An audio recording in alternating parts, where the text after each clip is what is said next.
신율의 뉴스 정면 승부 2부 순서 시작합니다. 여러분, 저희가 지금 얘기할 테마는 미국 대선인데요. 미국 대선에 대해서 여러분들이 또 관심을 가지신 분들, 정말 이런 것이 궁금하다 하시면 우물정 0945, 샵 0945로 문자를 주시면, 제가 여러분을 대신해서 지금 이 전문가께 여쭤보겠습니다. 짧은 문자 50원, 긴 문자 100원의 유료 문자입니다. 자, 제가 지금 말씀드렸듯이 미국 대선, 지금 경쟁이 치열해지고 있습니다. 지금 미국 얼마 전에 더군다나 그 미국 콜로라도주의 대법원이 도널드 트럼프 전 미국 대통령 내년 미국 대선에 출마할 자격 없다 이렇게 판결 내렸죠. 일시 제동을 걸렸는데 이게 지금 어떠한 영향을 줄지, 그리고 미국의 대통령 선거 트럼프가 우위에 있다고 하는데 진짜 어떻게 될지 분석해 보겠습니다. 미주 한인 유권자 연대 김동석 대표 연결하겠습니다. 대표님 안녕하십니까? 네, 안녕하세요. 오랜만입니다. 네. 아유, 이거 정말 죄송합니다. 거기 새벽이죠? 새벽 3시죠? 3시 반? 그 정도 되죠? 예, 새벽, 동부 시간 새벽 3시 반, 새벽 3시 반입니다. 아유, 정말 죄송합니다.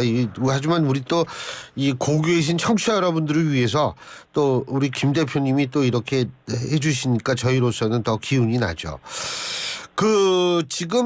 제가 지금 방금 말씀드린 콜로라도 대법원에 있어서의 트럼프 대통령 선거 자격 부정, 이거 어떻게 평가합니까? 현지에서는?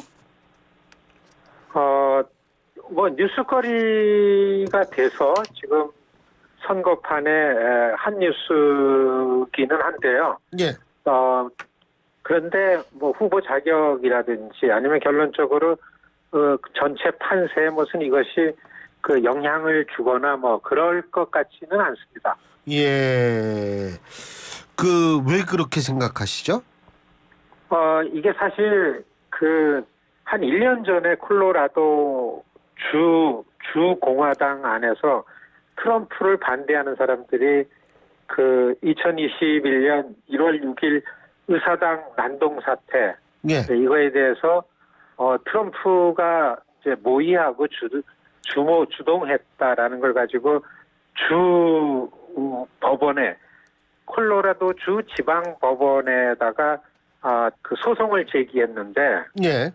그것이 처음에는 한 수개월 전에 처음에는 기각이 됐었습니다. 예. 사실 트럼프 대통령이 4가지 지금 기소가 된 상황인데, 4가지 기소 상황 안에 1월 6일 국가 반란에 관한 범죄 내용은 없거든요. 예. 국가 기밀 지랄이라든지 공무집행 방해, 그다음에 뉴욕주의 사업체 기록 조작, 그다음에 조지아에서의 선거 조작, 이런 거가 있지 아직 반란 범죄 이런 거에 대한 기소는 안 돼 있었기 때문에 처음에는 지방법원에서, 콜로라도주 지방법원에서 이게 받아들여지지 않았는데, 이걸 또 그 사람들이 항소를 했습니다. 콜로라도 주 대법원에다. 그러니까 지난 화요일 날 나온 건 그 주 대법원에서 소송을 제기한 사람들의 손을 들어줘서, 그렇기 때문에 콜로라도주에서는 트럼프가 예비선거라든지 본선거 콜로라도주에서는 투표용지에 이름을 올릴 수 없다라는 판결이 나온 게 이제 뉴스거리인데요. 아시다시피 트럼프 쪽에서는 뭐 반발을 하고 부당하다라는 얘기를 하면서 당연히 이제 연방 대법원으로 이걸 항소하는 거죠. 예. 그렇지 않다라고.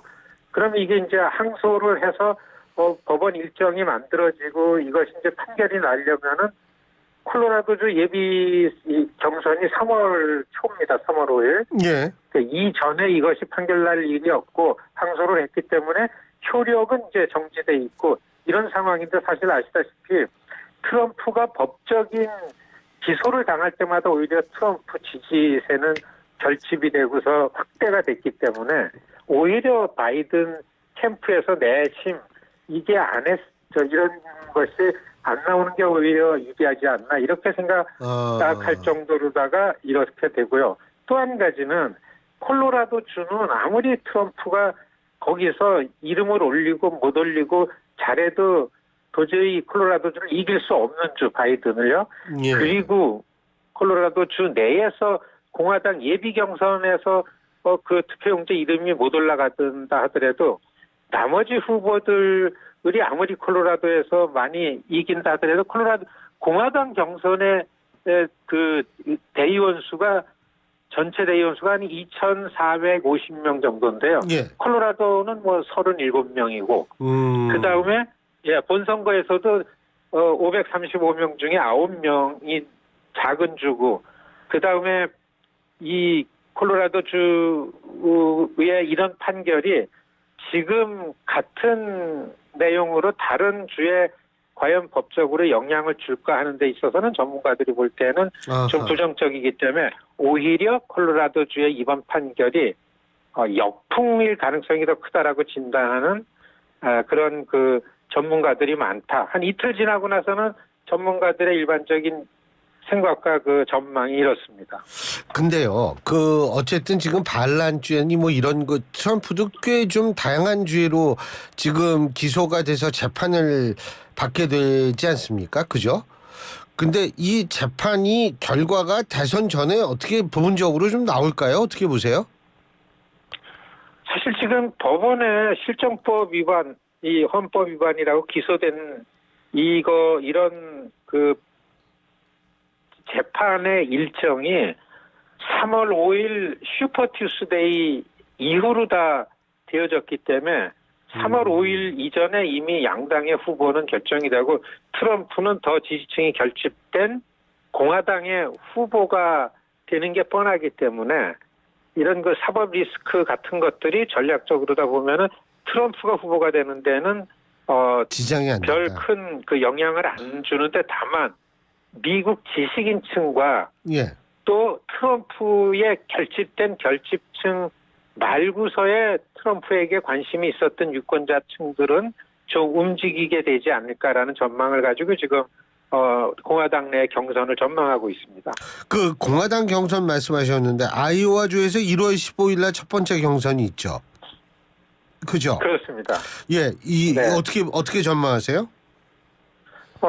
이제 1월 15일 아이오와 커커스입니다. 커커스는 유권자들이라기보다는 이제 아이오와 주 당 간부들이 모여가지고 후보를 선택하는 건데요. 네. 최근에 들어서 사실 공화당 내에 공화당을 이제까지 이끌어온 전통 공화당원들 대부분은 트럼프를 되게 위험하게 생각하고 있고 예. 이번에 다시 트럼프가 당을 주도하게 된다 그러면 이미 공화당은 그들에게 내준다. 사실 뭐 신 교수님 아시겠지만 미국이 지금 정치 세력이 공화당과 민주당과 트럼프 그리고 네. 트럼프 세력이 공화당에 들어가서 공화당을 주도하는 상황이기 때문에 공화당의 온건하고 전통적인 공화당원들은 어떻게든지 경선 내에서 트럼프 대항마를 만들려고 무진 애를 쓰고 있고 사실 2016년이나 2020년에 트럼프의 선거를 지원하고 도왔던 다크먼이라 그러죠. 돈줄들은 트럼프로부터 이미 좀 떠났습니다. 그래서 이 돈줄들이 트럼프 대항마를 만들려고 궁리를 하는데 최근에 들어서 그 여자분 니키 헤일리 사우스캐롤라이나 주지사 했던 분이 상승세입니다. 갑작스럽게 꽤 높게. 예. 예, 그래서 공화당 내에서 트럼프의 대항마를 아이오와에서 만들어내야 된다라는 걸로 해서 굉장히 이 스트롱 캠페인을 하고 있는데 니키 헤일리가 여기에 순응해서 뜨고 있기 때문에 1월 15일 아이오와 커커스 관전 포인트는 뭐 당연히 트럼프가 거기서 1등하지만 여기에서 트럼프와 트럼프가 아닌 전선이 만들어져서 이게 니키 헤일리라는 후보로다가 집중이 된다 그러면 이어서 벌어지는 뉴햄프셔도 그렇고 그다음에 사우스캐롤라이나 이렇게 가면은 승산이 있다.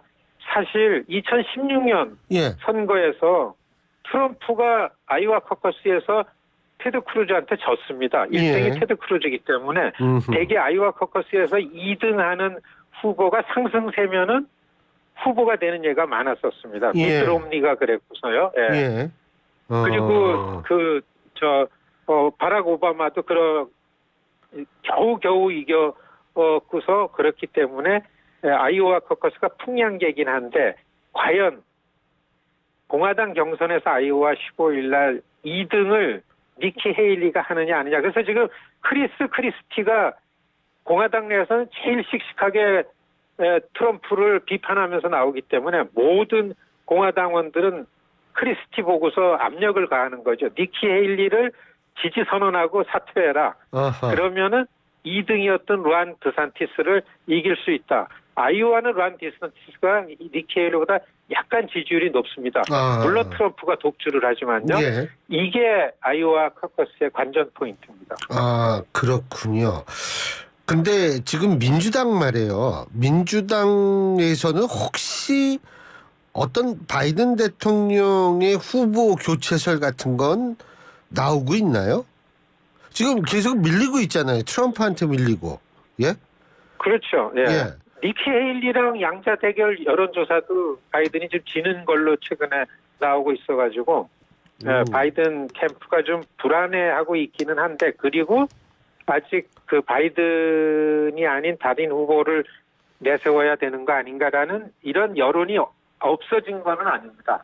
예. 그런데 최근에 들어서 일반 지지율이나 그리고서 공화당 선거운동에 비해서 좀 헤매고 있음에도 불구하고 바이든 대통령 본인은 굉장히 더 적극적이고 훨씬 더 좀 달라진 모습을 보이려고 열심히 유세를 하고 있는데요. 트럼프가 미국 대통령이 또 되면 어떡하냐라는 여론을 가지고서 여론 주도층은 지금 바이든 후보라는 거에 있어서 그래도 바이든이 이겨야 되고 이길 거라라는 이런 그 여론은 더 이 선거판을 끌고 있고 가지만은 역시 그 미국 지식인층들 대단히 걱정하고 있고요. 이 바이든 후보를 교체할 만큼 교체를 주장하는 이런 여론이 앞서고 있는 거는 아닙니다. 근데 이거 워낙 고령이래 가지고요. 그죠? 예? 그런 그렇죠. 예. 그런 부분에 대해서 유권자들이 조금 우려를 한다거나 이런 거는 없습니까? 높죠. 이거는 예. 뭐 바이든이 재선 나오겠다고 선언했을 때서부터, 그리고 바이든의 고령으로 인해 가지고 건강이 안 좋다라는 모습이 나올 때마다 굉장히 큰 목소리로 이제 나오는 건데요. 전통적으로 미국에서 현직이 또 하겠다 그럴 걸 말릴 수 있는 건 없고, 그래서 후보가 아니었던 적은 없기 때문에요. 예.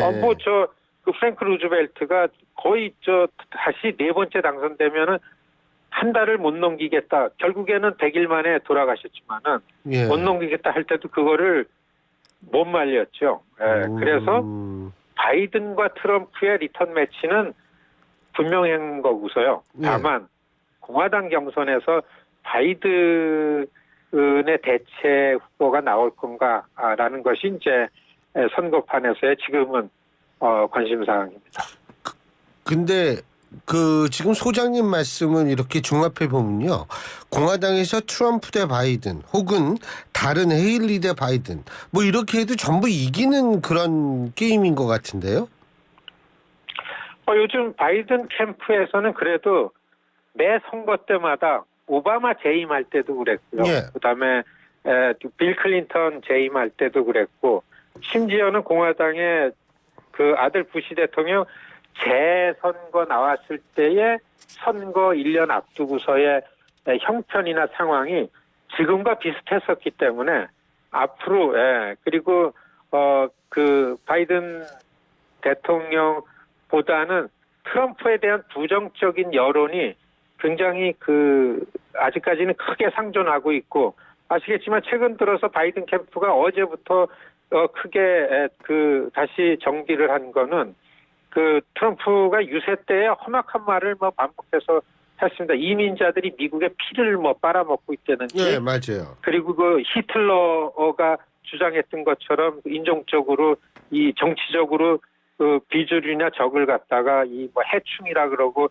이 유태계들을 혐오 이 여론을 만들었던 것 같은 발언을 막 쏟아내고 있었습니다. 근데 바이든 쪽에서는 가만히 있어도 미국의 언론이나 여론이 이 트럼프가 이러고 있다라는 걸로 막 여론이 악화되고 있는 것들을 가지고서 앞으로 선거가 트럼프가 계속해서 이런 식으로 갈 건데 이런 그 전략을 네거티브할 채비를 갖추고 있는 것 같고요. 그다음에 트럼프 쪽에서는 벌써 이런 방식으로 재미를 봤기 때문에 더욱더 이거를 이런 방식으로 할 거라고 보여주고요. 그리고 최근 한 이틀 전 여론조사에서 역시 다음번 미국 대통령 선거의 가장 중요한 이슈는 이제 경제, 그다음에 난민을 포함한 이민, 그리고 이제 도시 범죄율 이 부분에 있어가지고 트럼프가 자신이 있다. 이 부분에 있어 트럼프가 유리하지 않냐. 이제 이런 지지율 분석 여론이 좀 있습니다. 지금 질문이 하나 들어왔는데 트럼프가 공당 후보가 되지 않을 가능성을 어느 정도로 보고 있느냐 이런 거 질문하시는 분들이 있거든요. 현장에서 볼 때는 예. 별 가능성이 없다. 그렇지만은 그 공화당 이거는 뭐 이번만의 선거가 아니기 때문에 그리고 네. 내년도 선거가 트럼프뿐만 아니라 하원이 다 선거되고 상원도 33명의 상원이 바뀌거든요. 그렇기 때문에 공화당 내에서의 구당 차원에서 그 반 트럼프라는 여론이 중요하다라는 그런 관점도 있고 그리고 아시겠지만은 지금 아이오와 커커스 지금 뭐 한 20일 남았는데요. 그리고서 요즘 선거는 이 초반의 상승세를 가지고 이 흐름을 주도하면은 그냥 끝나버렸잖아요. 네. 공화당 내에 트럼프의 지지율이 나머지 4명 지지율을 다 더해서 곱하기 2에도 낮습니다. 지금으로서는.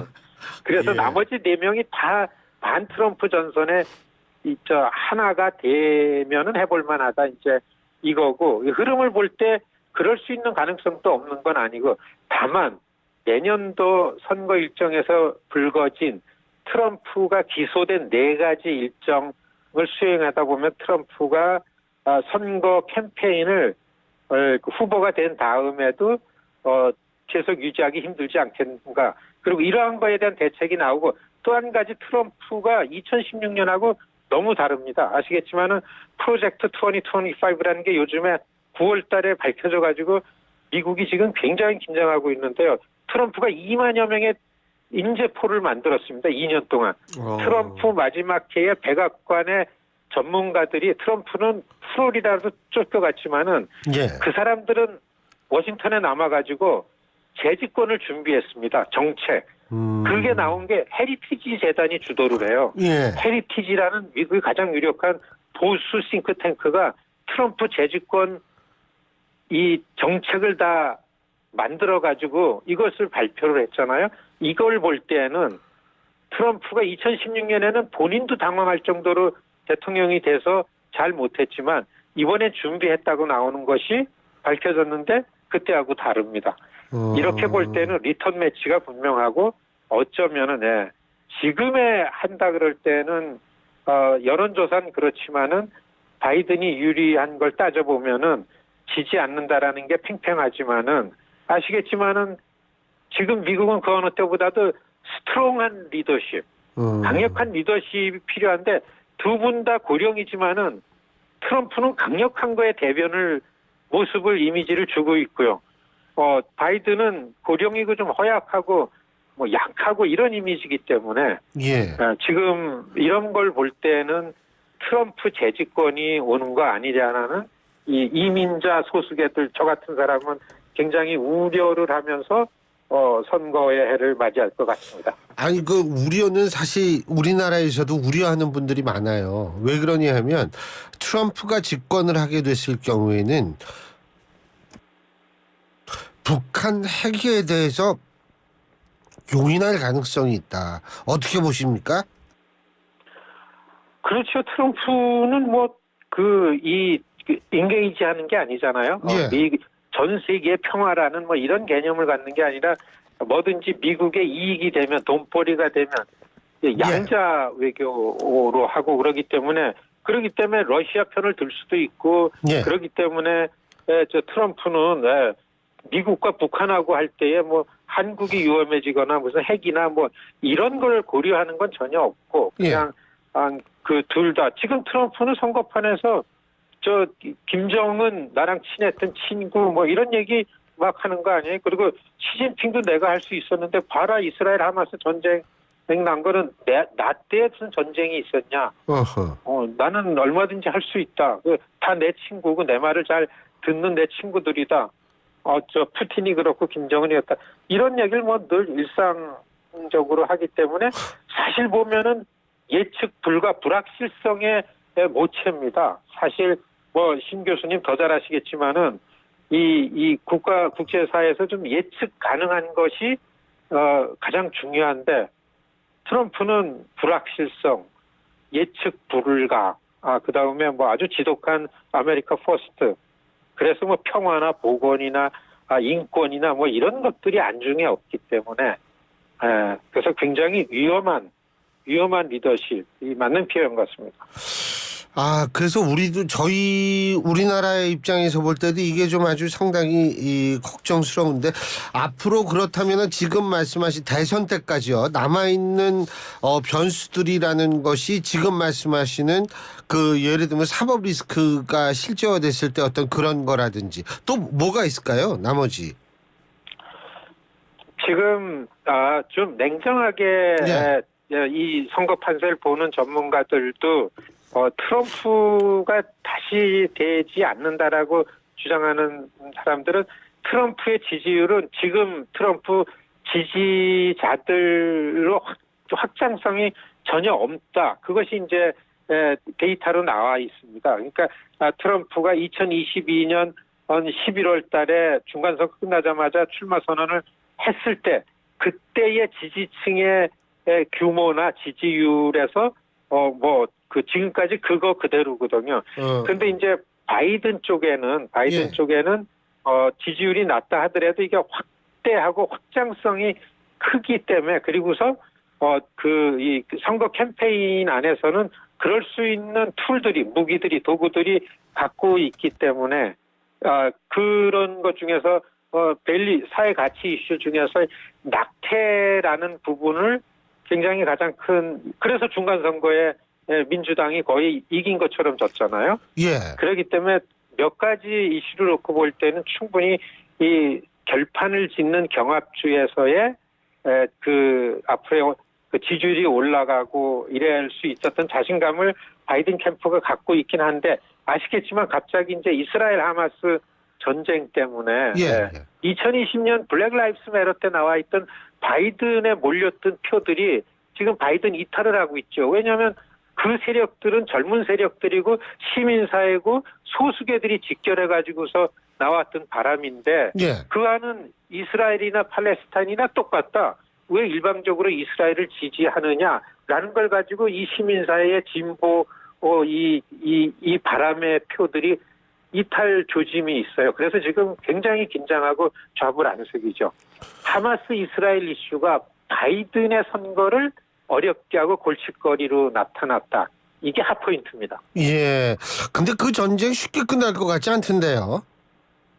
그렇죠. 뭐 이스라엘은 때는 이때 아니냐 뭐 이제 이런 기세고 그 두 가지 전쟁이잖아요. 그리고 공화당에서 그 발목 잡는 게 우크라이나 지원해주겠다고 큰 소리 쳤는데 의회에서 인준이 안 나요. 다수당이 공화당이고 이걸 알기 때문에 새로 된 하원 의장이 이게 이제 트럼프 쪽이거든요. 케빈 맥카시 아웃시키고 그러니까 지금 1월 달에 끝나는 거버먼트 셧다운 때는 예산안 처리 안 됐는데 거기에서 우크라이나 지원하는 게 니네 중요하니까 공화당의 주 아젠다에는 예산을 감축해라. 그리고 이민 문제, 국경 이거 계속해라. 이거 가지고서 발목을 잡고 있기 때문에 굉장히 이제 바이든은 어려움을 겪는 거죠. 오늘 말씀 잘 들었습니다. 고맙습니다. 네, 안녕히 계십시오. 지금까지 미주 한인 유권자연대 김동석 대표였습니다.